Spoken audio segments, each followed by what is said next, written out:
New adult is the new up-and-coming age category of books for people age 18 to 24.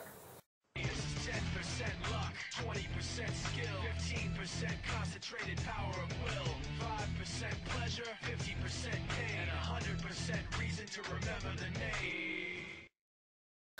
New adult is about that time period in between being a teen and being an adult. It's kind of after the innocence of being a teen, but before the jadedness of being an adult. Jadedness. Yeah, I'm getting there myself right now. Getting there. She's getting there. Right. Jaded. So we just wanted to talk a little bit about why we want to see it become a thing. Because it's not already a thing, so there's that. That's number one. Really, I think the big thing is when I went to college, I had no idea what to expect.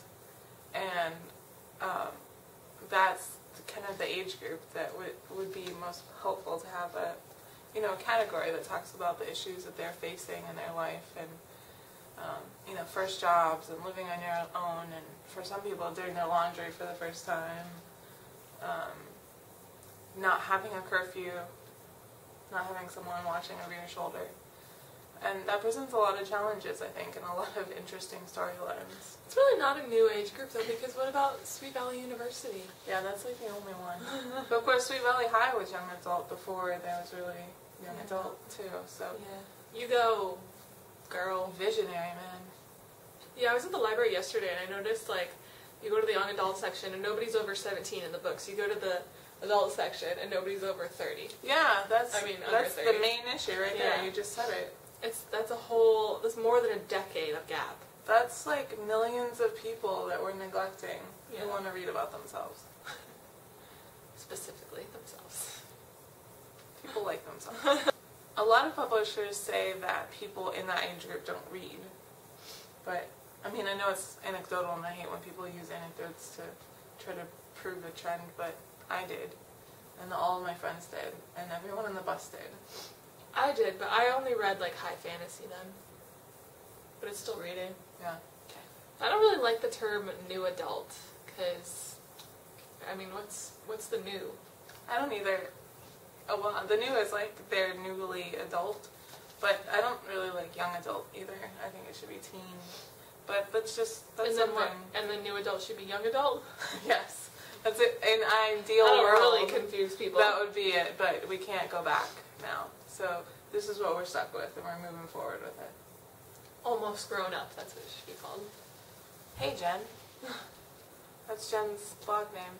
There are some new adult books coming out from some of the big 6 publishers, but they're not being, labeled as new adult. They're either upper YA or commercial fiction. But a lot of authors will write new adult, not really realizing that it's not a thing, and then they have to change their whole book so that their character can be a different age, and that's just so unnecessary. I know some new adult authors that have been told, lower your age or raise the age. But, I mean, when I was 19, I would have given anything to read a book about a girl starting college, Yeah. Like, it's such a tumultuous time in your life. And there are some small presses that are accepting new adult, so if you think what you're writing is new adult, you can take a look at Curiosity Quills, Entangle Publishing, Heather Helen there. Sarah Magabo is looking to represent new adult, and Melissa Singer at Tor, and there are a few others too. You can check out N.A. Alley. They have a good listing of people looking for new adult and books that are new adult, and I'll put a link down below. Thumbs up there to do okay.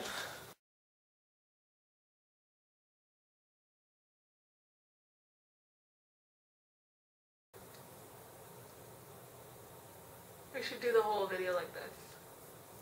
Too late. You have furry chest.